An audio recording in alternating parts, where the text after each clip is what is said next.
Hello, ladies and gentlemen. My name is Kurt, and welcome back to Kerbal Space Program. Here we are, once again, in version 0.17, and we've pretty much accomplished all of our goals in Kerbin orbit. We've landed on the moon, we've landed on Minmus, varying degrees of success with all of those missions, but I think it's time to shoot for the stars. Quite literally today, quite literally. Today... an often requested thing from you guys, the fans, is that instead of checking out the other planets just yet, we are going to check out the center of the Kerbin system, the sun. What's it actually called? I'm not sure, to be honest. Let's go to our tracking station here. It has a name. And its name is Sun. Well done. But yeah, we're going to fly towards the sun and all of its amazing, glary, gigantic sunspottedness. Looks like a bruised potato. But yeah, to the glowing bruised potato in the middle of our solar system. Let's go back, and that means we have to create our first... Oops, sorry guys, don't mind me. These are our guys that are just in orbit for a long duration spaceflight. They've been up there for 7 days, 18 hours, 42 seconds, minutes, hours, something. This mission has been going on since we started version 0.17. But yeah, let's let's go back. I didn't mean to do that. Let's go back to the Space Center, and that means it is time for another fast forward build sequence.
And there you have it.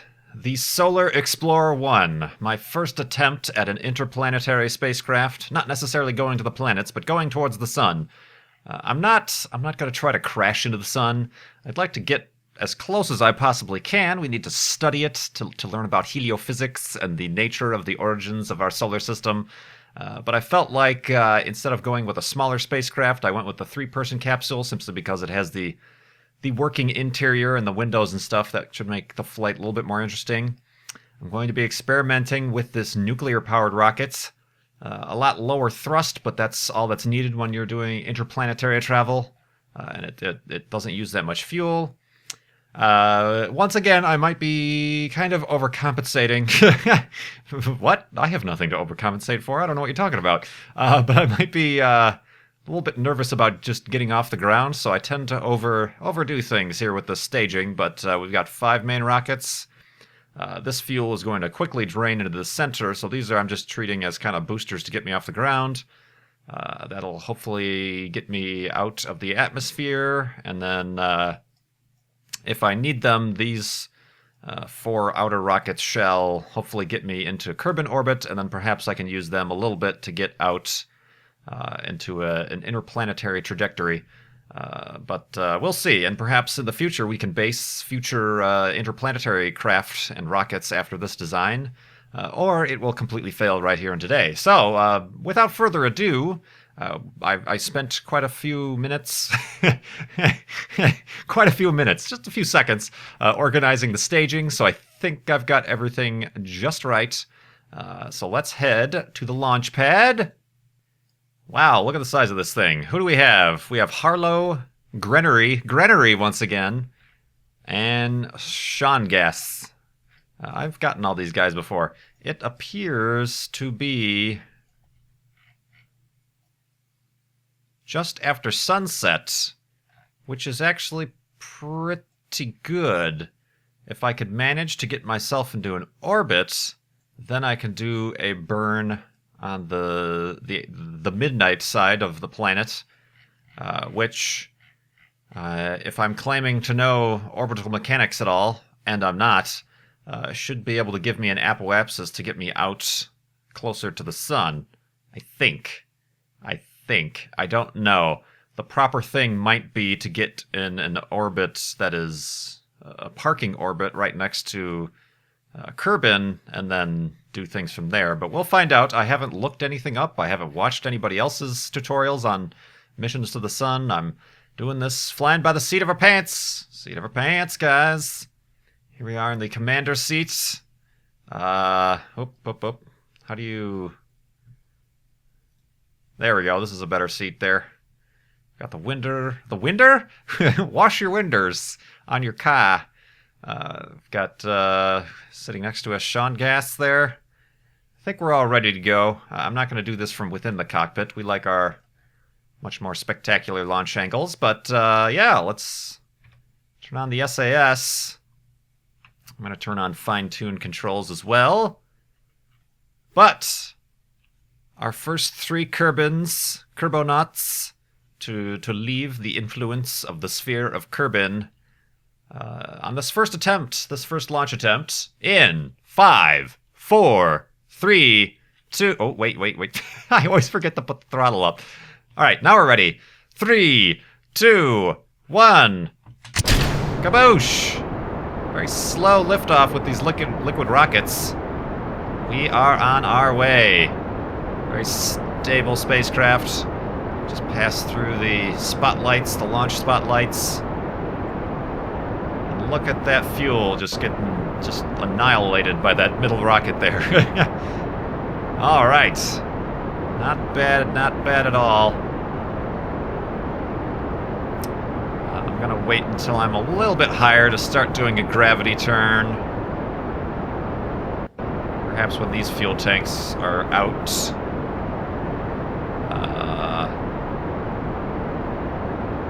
Probably right about now, eh? Slight gravity turn. Very nice. I hope this staging works right. I did it kind of weird. I don't have these side connectors. I have these actually connected to the stage above. So I'm assuming that these struts are going to break away. We're about to find out. Yep. Whoa! Aha! We got some fireworks there. I think I kind of overused those retro burn rockets. Oh, sugar! I forgot to put some sort of struts between these 2 stages. Hopefully that's not much of an issue.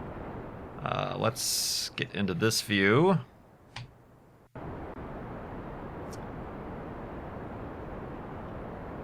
That is a little bit cause for concern, but I think we should be okay. Let's do a little bit more of a gravity turn, I think. Just to keep us on the straight and narrow. Hold that right there. Very nice. Yeah, I'm going to need this stage to get me into orbit. I'm not quite sure still, even after playing. What the hell is happening?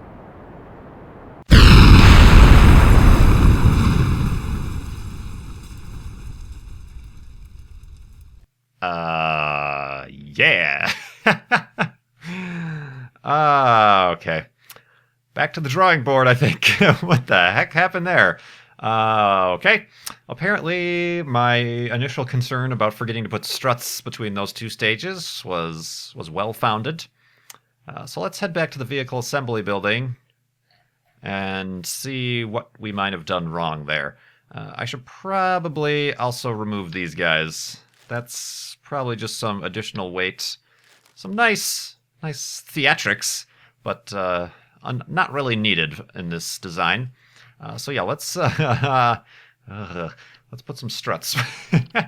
Oh dear. All right. How do we need to do this? This is kind of an awkward design. I don't really need this part, but it looks cool. Oh, I know. Let's just... Oh, I need the... Damn it. Hold on. Undo that. Symmetry. Hello? Oh, No. What are you doing? I don't know where those went. Okay. Let's try that again. All right, I have symmetry on 4.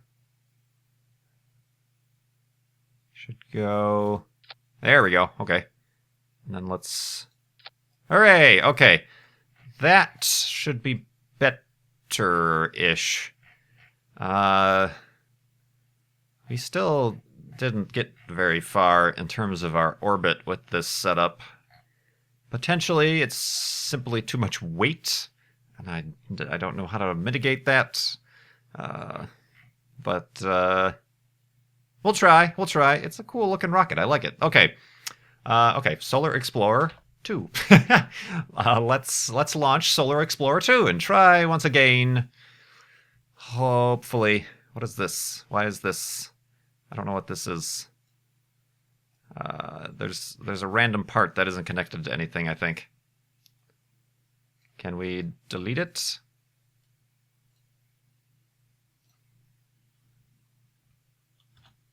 No.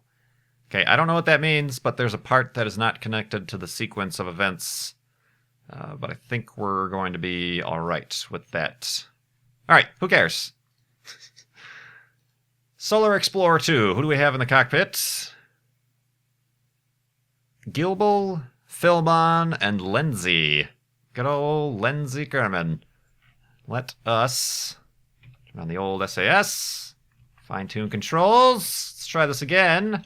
Let's throttle up this time properly. In 5, 4, 3, 2... Kabooey! And liftoff, my friends.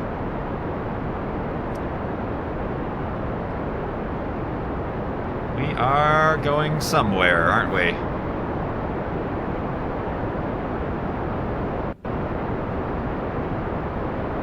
Going to, just for the heck of it, do a couple of degrees rollover. Just, I don't know. Might be a bad idea. It's proven helpful in the past to do a slight tilt right off the launch pad. And it was also very cool if you watched the SpaceX Dragon liftoff. One of the calls they make is starting gravity turn, and I'm like, yes, that is something you must do.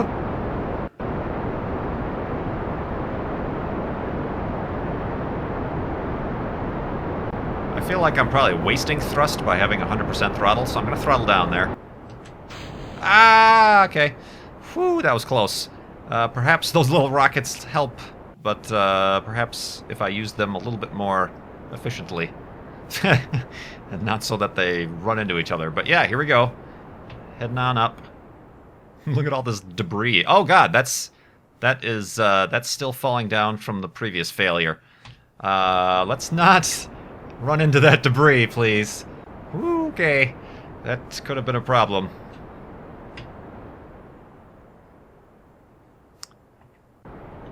Alright, I'm gonna throttle up a little bit more. Okay. Whew. That's some quick turnaround for a launch program. You just had a failure, and before the parts hit the ground from the previous failure, you're launching once again. Ah, funny. Keeping an eye on that apoapsis. I feel like it's going to start... Yep, we're getting out of the atmosphere here, so I feel like I can throttle down a little bit, maybe do a little bit more of a gravity turn. Keep it on the 90-degree mark, even though that's not entirely necessary. Oh, okay, that's the end of that rocket. Okay. I don't know what that did. Whee! Speaking of theatrics. Ah, that's fun. Alright, I'm going to get to about 70. And then throttle down to save some fuel. Tilt over a bit.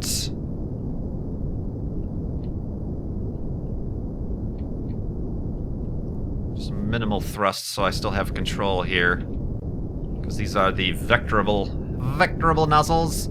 Hey, let's go to the moon. Been there, done that. Alright, so yeah, now let's turn this into, hopefully, an orbit.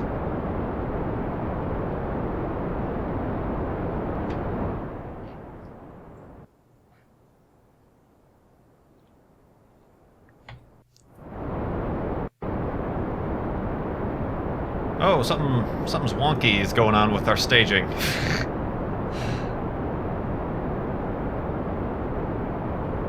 Found a bug. There's a glitch in the matrix. There we go, that fixed itself. Alright. I need an orbit, please. Could really use an orbit. Might need a redesign of this rocket design to follow more of a, something similar to my moon rocket that I use those 4 of those big ol' engines.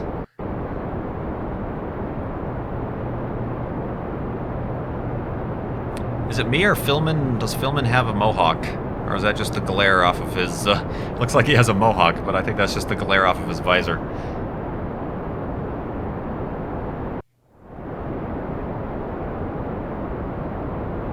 Dang it. What does a guy gotta do to get into orbit? Alright, this is the nuclear rocket. Nuclear. It's pronounced nuclear. I don't believe it is at all powerful enough to get us into orbit. Yeah. Crap. Crap.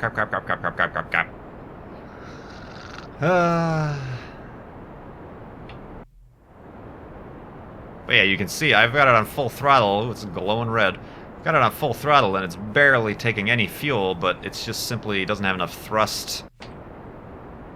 Well, it's kind of getting us there, but not at all efficient for this kind of situation. Damn it, Jim. I'm a pilot, not a rocket scientist, so I have no idea what I'm doing. Ooh, I could almost rendezvous with the Kerbin X if I was able to get any more altitude, but I cannot. Yeah, see, we're about to pass the apoapsis. I've been burning for quite a while. I mean, I guess I could orientate myself to the horizon to make this more efficient. But, still nothing doing for our orbit, so I think we are going to re-enter. So I think, to save time, I'm just going to end this flight and head back to the drawing board in terms of this rocket design, because obviously there are some shortcomings. Obviously. So, I will be back with you in a moment. Indeed. Alright guys, we're back, and you know what they say, if at first you fail, totally overkill your solution to your problem. So here we are, with the Solar Explorer 3, which actually now has 5 of these gigantic main engines, and a whole bunch of fuel in that first stage. Similar in design to our moon rocket that we had, and our other Minmus rockets. In that all of these fuel tanks are draining into these fuel tanks, so these will peel away, and I'll still have this center stage, which hopefully will be enough to get me into orbit. And I've just done away with all of that excess weight up on top with those rockets. That was kind of pointless. I should concentrate on allowing my first stage, I guess that's technically my second stage in the middle there, on getting me into orbit, instead of messing around with fancy pants stuff up top. So, here we are, Solar Explorer 3. I know, not the most efficient, not the most amazing design, but simple is better, and power is better. So let's head to the launch pad. We're probably going to have the same astronauts since I ended that last mission, so here we go. Yep, we got the same guys, Kerbal, Philmon, and Lenzi. Woo, that's a little bit of a wobbly rocket. Perhaps additional struts would have been nice, but I did not do such things. There's probably still debris falling down from the previous flight. Yep, that's fine. That's fine. Yeah, let's do that. Let's head back to the launch pad. And now, really, seriously, for this time, we're gonna go to the frickin' sun already. So, in throttle up, throttle up, throttle up. 5, 4, SAS on, 2, 1, and a wobbly, very wobbly liftoff. I should have put some struts between these two stages. I think perhaps that might have been a good idea. Too late now. These guys are on their way. This is a very powerful rocket, so I really got to keep an eye on the apoapsis. Of course, what could go wrong? We're aiming for the sun. It's not like we can overshoot it. Well, I guess technically, instead of going to the sun, we could go the Voyager route and just leave the solar system altogether, but let's not speak of such things. Our astronauts don't even know that's a possibility, so don't even mention it. I'm going to, with as much finesse as possible. Gah, I didn't like that puff of smoke. It was an engine anomaly. Let's do that.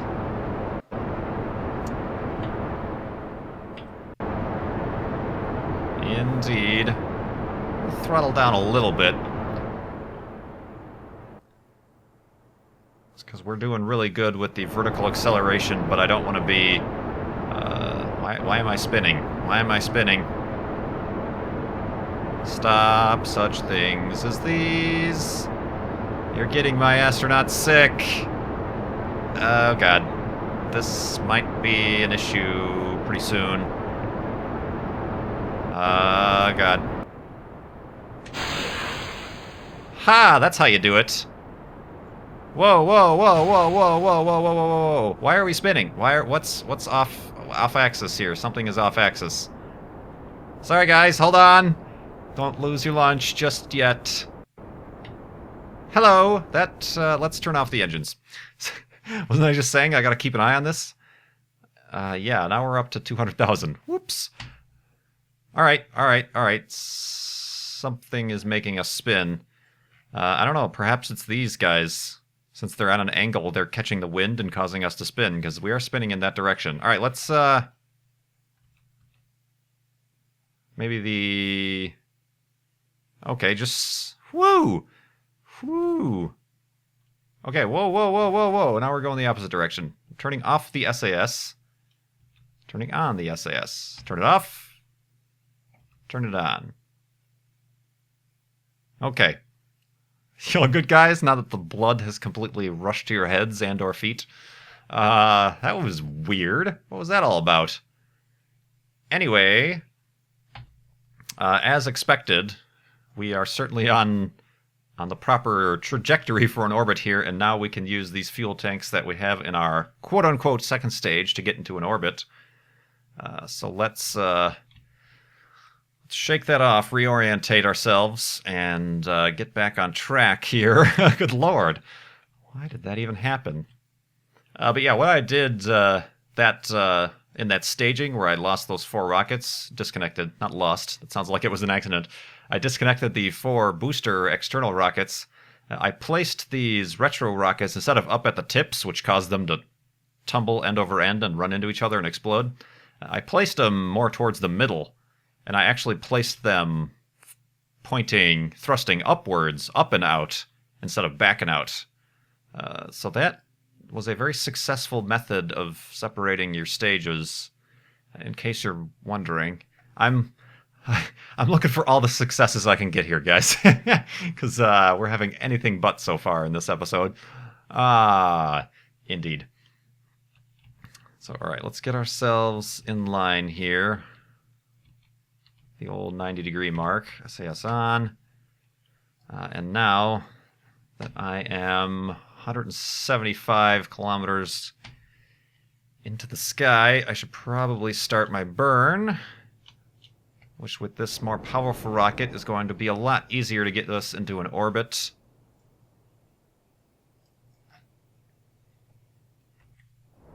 Hopefully.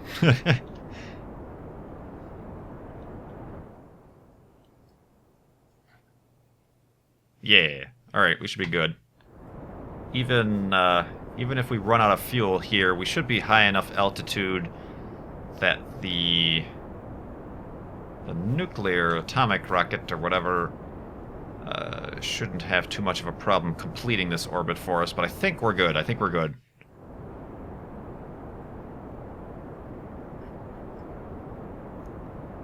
Rockets.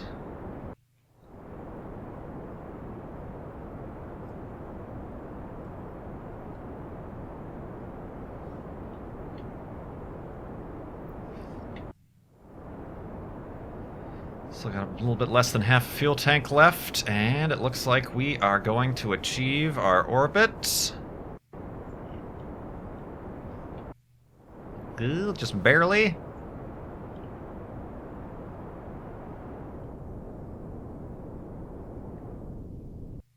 Alright, there we go. We're in orbit with with literally one drop of fuel left. There we go. Okay, so now I need to plan how one gets to the sun. I'm assuming I could just do what I do, like returning from the moon, which is to just burn on the opposite side of the planet, which should extend the orbit out towards the sun. Like I said, I think it might actually be that I need to get into an orbit that matches Kerbin and then do something like a retro burn to slow me down so that I start falling towards the sun. I don't know. We're going to find out very soon here. So let's disconnect this stage in magical spinny fashion like we have before. Whee! Yeah. Oh, that's so great. But yeah, our guys I think are kind of ready to head to the sun. Let's plan this out properly, shall we? All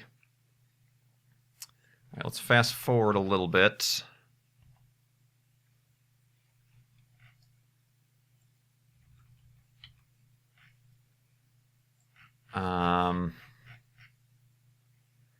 Hold on, I'm thinking. I'm almost thinking, would the right thing to do be burn when I'm actually on the, like at noon on the side of the sun? Because then, I'm doing this in my head. Give me a break. I know I'm doing this wrong. I'm doing this in my head because then I'm actually, that technically is a retro burn in regards to our orbit with Kerbin. So that should make me slow down enough to where I will kind of fall behind Kerbin and then start falling into the sun. That makes sense in my head because I'm treating the planet as its own spacecraft that I'm trying to get away from. But also the whole way to return from the moon makes sense in my head as well. Balls. Of course, the moon is a lot closer and has a lot more gravitational influence over us than the sun does right now.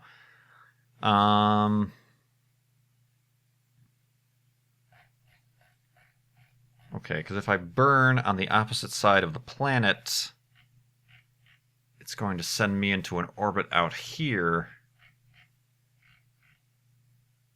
But then, I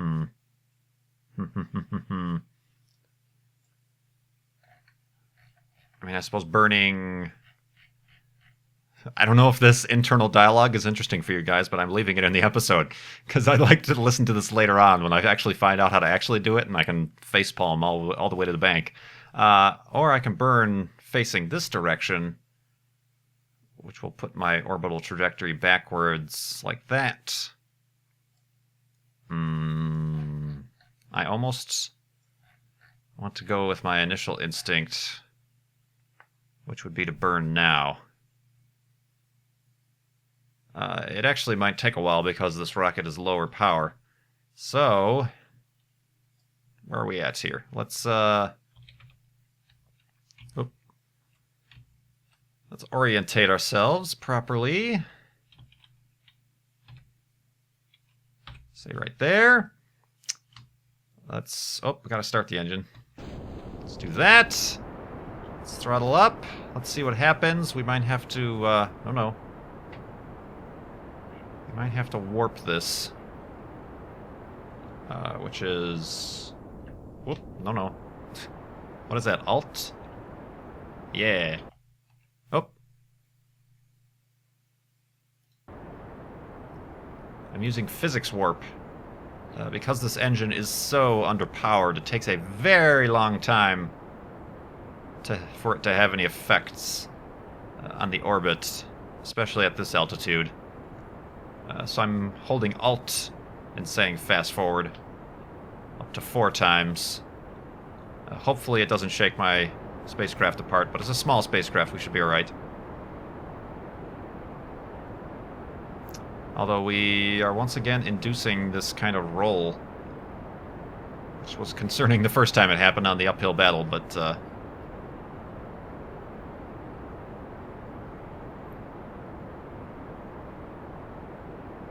alright, things are happening.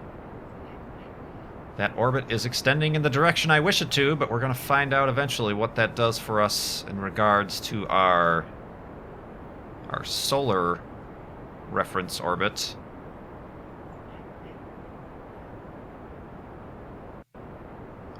Heading out past the moon. Past Minmus, which is safely on the opposite side. Ooh, I would have come back for a moon rendezvous there. Alright. Whoa, okay. Now we are in an orbit, like I said, kind of a parked orbit equivalent to Kerbin. So what happens if I keep on burning? Okay, then that gets bigger. That's actually the opposite of what I want. Okay, let's... That obviously did something. Let's wait and fast forward normal style. And then I think once we get into this Kerbin escape... then we'll actually be in this sun periapsis and sun apoapsis, and then the physics involved are very relatable to us. So yeah, let's fast forward and see for the first time what a Kerbin escape trajectory does for us. Science! Alright guys, here we are, further than we've ever been before. You can see sort of Kerbin and the moon of Kerbin. Can't see Minmus at this distance.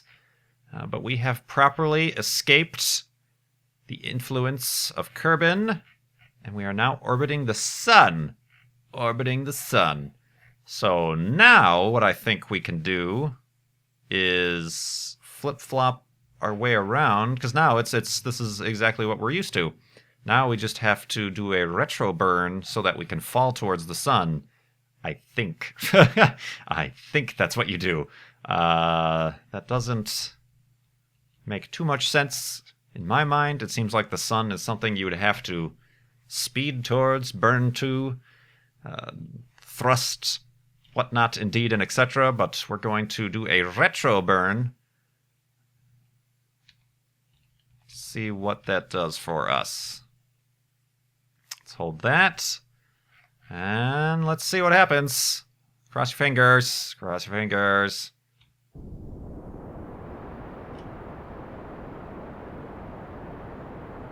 This might be the most inefficient way to do something. Perhaps blasting your way to the sun is the way to go, but It's having an effect. It's having an effect indeed. Let's do some of that physics fast forwarding again.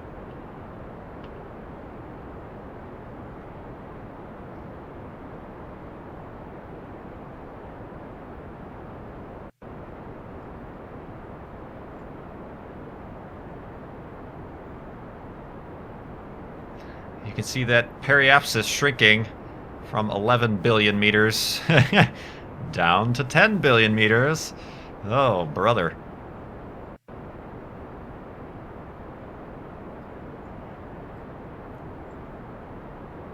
Oh, maybe we can, like, slingshot around Eve or Moho. That's getting complicated, isn't it? Oh, dear.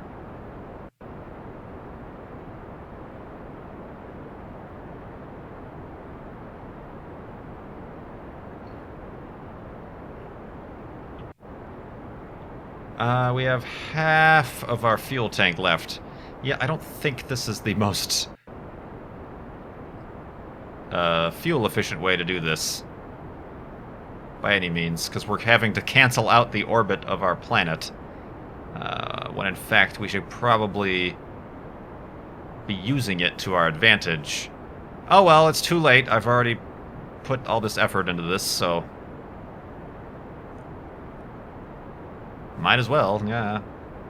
And I don't know, maybe we can... yeah, I don't know if this is going to work anymore. Maybe we can... what we can do is... kind of keep an eye on our orbit, and if we do happen to come into any sort of contact or orbital insertion around one of these inner planets, maybe we can go explore them instead. Can't land, this isn't a lander, obviously, but...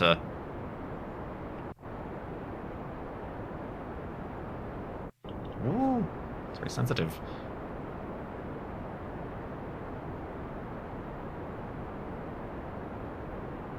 Yeah, this isn't the way to do things, guys. Sorry.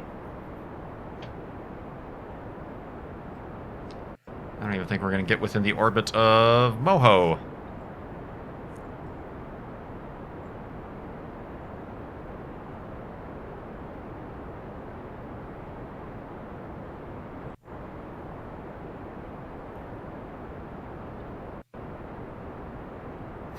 Look at him freaking out and fast forward.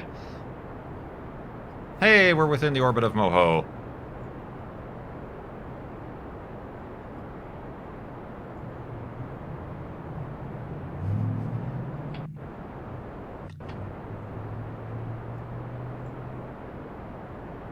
Alright, note to self. This is not how you do interplanetary travel.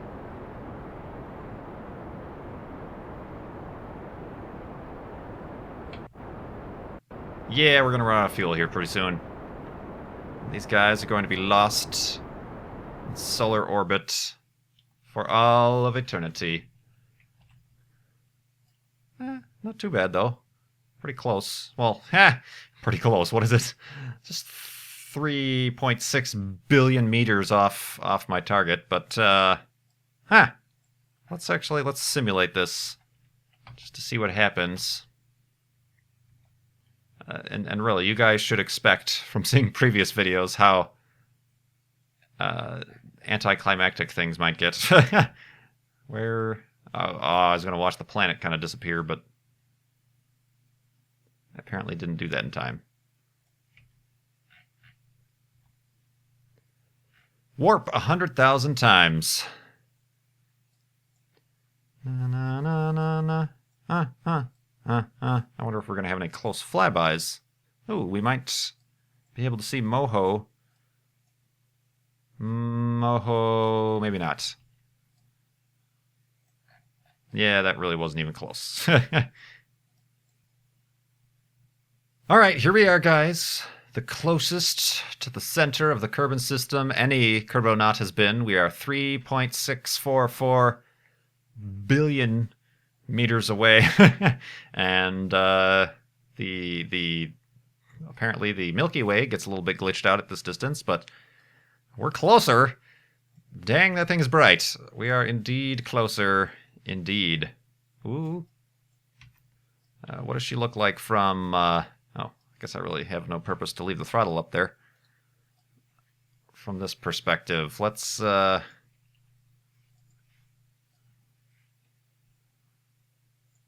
can we do here? We can...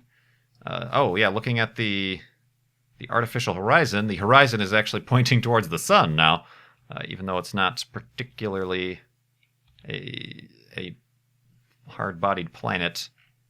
So we are going to point our spacecraft towards the sun, probably ill-advised in terms of heat, heat mitigation and whatnot, but yeah, look at that guy.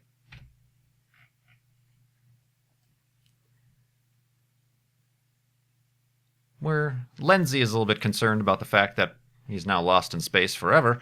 I suppose eventually they might sync back up with the orbit of Kerbin, but not before the next version gets released, I don't think.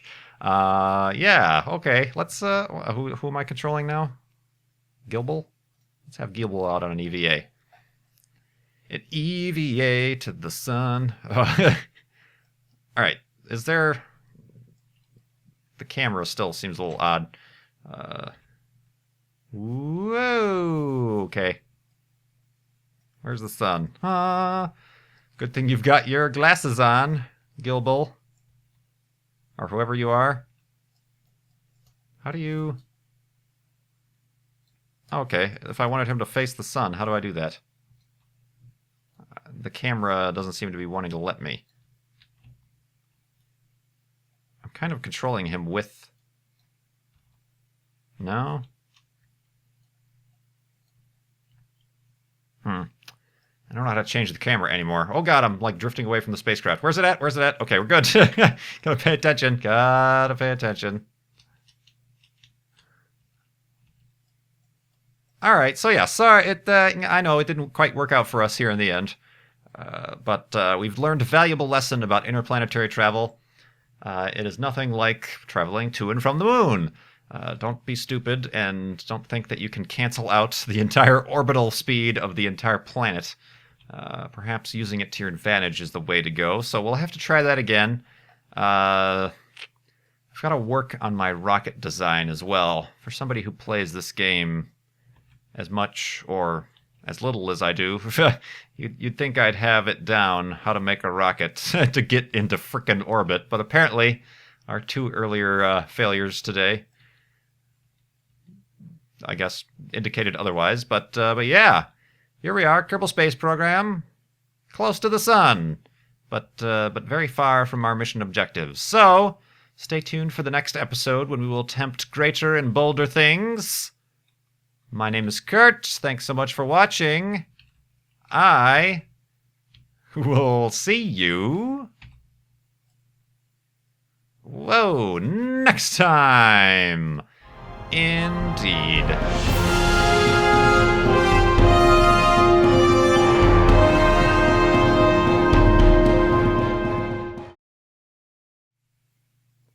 So, did you bring any DVDs to watch or anything? Because we're gonna be out here for a while.